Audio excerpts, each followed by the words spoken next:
अस्सलामुअलैकुम वरहमतुल्लाहि वबरकातुह। हमारे एक साथी का सवाल आया था कई दिनों पहले कि हज़रत तलाक़ के अलावा ऐसी कौन कौन सी चीज़ें हैं कि जिनसे निकाह टूट जाता है। तो आज की इस वीडियो में इंशाअल्लाह हम आपको बताएंगे कि तलाक़ के अलावा कौन कौन सी चीज़ें हैं जिनसे निकाह टूट जाता है। ध्यान से सुनकर समझ लीजिए। हम और आप जानते हैं कि तलाक़ से निकाह टूट जाता है, लेकिन 7 चीज़ें ऐसी और हैं कि जिनको करने से निकाह टूट जाता है या जिनके हो जाने से निकाह टूट जाता है। उनमें से पहली चीज़ है मौत। शौहर की मौत हो गई तो बीवी का उससे निकाह टूट गया। इसी तरह बीवी की मौत हो गई तो शौहर का उससे निकाह टूट जाता है। यानी शौहर और बीवी में से किसी एक का भी इंतकाल हो जाए तो उनका आपस में निकाह टूट जाता है। नंबर 2, खुला से भी निकाह ख़त्म हो जाता है। खुला किसको कहते हैं? खुला दरअसल औरत की तरफ से किया जाता है। जैसे हमारी शरीयत में तलाक़ देने का हक़ शौहर को हासिल है, ठीक है, लेकिन ऐसा हुआ कि शौहर अपनी बीवी को तलाक़ नहीं दे रहा है और उस पर जुल्म व सितम या जो भी मामला हो, बहरहाल वो दोनों आपस में छुटकारा, औरत अपने शौहर से छुटकारा चाहती है और ये तलाक़ नहीं देता है, तो ऐसी सूरत में खुला किया जाता है। यानी बीवी कुछ रकम देती है और उसके बदले में शौहर से ये कहती है कि आप मुझे छोड़ दीजिए, ठीक है। अब वो रकम ले लेता है और उसे छोड़ देता है। इसको खुला कहा जाता है। जब खुला हो जाता है तो निकाह ख़त्म हो जाता है और इससे तलाक़ बाइन पड़ती है, यानी आपस में इनका निकाह ख़त्म हो जाता है। तो ये दूसरी चीज़ थी, खुला से भी निकाह ख़त्म हो जाता है। नंबर 3, ईला।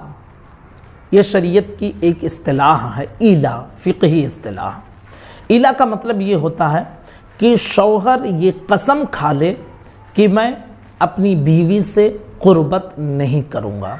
अब इसकी 2 किस्में होती हैं। ईला जो है मुअक्कत होती है, ईला मुअब्बद होती है। बहरहाल इसकी तफसील में जाऊँगा तो काफ़ी बहस हो जाएगी और इसके बहुत बारीक बारीक मसाइल हैं। लेकिन अगर इस तरह का कोई मसला पेश आता है कि शौहर ये कसम खा ले कि वो अपनी बीवी से क़ुर्बत नहीं करेगा तो इससे निकाह टूटता है। अब इसकी बहुत सारी तफसील है। अगर इस तरह का कोई मसला आपके सामने आए तो आप अपने शहर के बड़े आलिम, मुफ्ती, दारुल इफ्ता में या दारुल क़ज़ा में आप जाकर इस मसले को पेश करें। इंशाअल्लाह वो हर बारीकी को आपके सामने आसान अंदाज में समझा देंगे।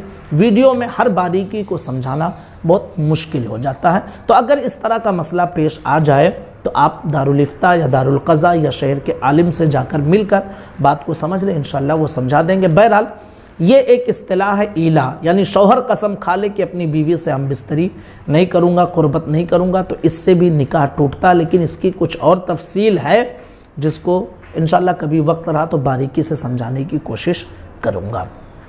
नंबर 4, मफ़क़ूदुल ख़बर। यानी ऐसा हुआ कि शौहर जो है वो गायब हो गया, पता ही नहीं है, ना कोई राबता है, ना कोई फ़ोन सोन, कुछ भी नहीं, पता ही नहीं है कि उस कहाँ है वो। उसको कहा जाता है कि मफ़क़ूदुल ख़बर, यानी गायब है, उसके ख़बर के बारे में कुछ पता ही नहीं है। अब इसके ताल्लुक़ से भी बहुत सारी चीज़ें करनी पड़ती हैं कि आप शहर के जो दारुल क़ज़ा होते हैं, काजी होते हैं, उनके पास आप जाएं। वो क्या करेंगे? ऐलान करवाएंगे, उस शौहर को ढूंढने का हुक्म देंगे, एक मुद्दत मुतय्यन करेंगे। उतनी मुद्दत में नहीं मिलता है तो फिर काजी साहब अपनी तरफ से ये हुक्म देते हैं कि मैंने इस निकाह को फ़स्ख़ कर दिया है। अब वो औरत इद्दत गुजारती है और फिर किसी और से शादी कर सकती है, यानी इनका निकाह आपस में ख़त्म हो जाता है। मफ़क़ूदुल ख़बर जो होती है, ठीक है, तो मफ़क़ूदुल ख़बर भी हो तो इससे भी निकाह टूट जाता है। नंबर 5, इर्तिदाद। यानी शौहर और बीवी दोनों में से किसी एक ने इर्तिदाद किया, यानी मुर्तद हो गई, ऐसा काम किया کہ جس سے دائرے اسلام سے نکل جاتے ہیں، تو پھر جیسے شوہر نے ایسا کام کیا تو اب اس کی بیوی سے نکاح ٹوٹ جائے گا، یا بیوی نے کام کیا تو شوہر کا اس کی بیوی سے نکاح ٹوٹ جائے گا، ٹھیک ہے۔ دونوں میں سے کوئی ایک بھی اگر مرتد ہوا تو ان کا آپس میں نکاح ٹوٹ جائے گا۔ نمبر 6،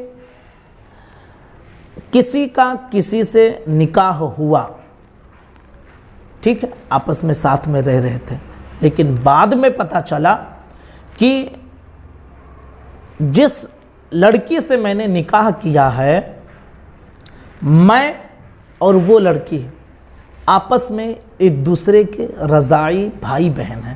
جیسے مثلا کہ ایک عورت تھی جس کا دودھ اس لڑکی نے بھی پیا تھا اور اس لڑکے نے بھی پیا تھا، لیکن ان کو پتہ نہیں تھا، ٹھیک ہے، آپس میں ایک دوسرے کا نکاح ہو گیا، لیکن بعد میں تحقیق سے یہ پتہ چلا کہ جو ہے اس عورت کا دودھ دونوں نے پیا ہے، تو یہ آپس میں ایک دوسرے کے رضاعی بھائی بہن ہو جائیں گے، یعنی دودھ کا رشتہ ان کے درمیان ہو جائے گا، تو اب فوراً ان کا نکاح ایک دوسرے سے توڑ دیا جائے گا، ختم کر دیا جائے گا، کیونکہ جس طرح سگے بھائی بہن کا آپس میں نکاح نہیں ہو سکتا، اسی طرح دودھ شریک بھائی بہن کا آپس میں نکاح نہیں ہو سکتا ہے۔ تو اگر پہلے ایسا تھا اور پتہ چلا تحقیق سے کہ واقعی رضاعی بھائی بہن ہے تو فوراً ان کا نکاح ٹوٹ جائے گا۔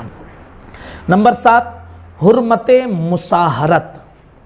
حرمت مصاہرت کا مطلب یہ ہوتا ہے جو دامادی اور سسر والا یا ساس داماد والا جو رشتہ رہتا ہے، ٹھیک ہے، اس میں کیا ہوتا ہے کہ جیسے بہو کے ساتھ سسر نے زنا کر لیا یا ایسی کوئی حرکت کی کہ جو شریعت میں حرام ہوتی ہے، جو نہیں کرنا چاہیے، جیسے زنا کر لیا یا پھر شہوت کے ساتھ اپنی بہو کو چھو لیا، یہ سارے مسائل ہوتے ہیں، اس میں بھی کافی تفصیل ہے۔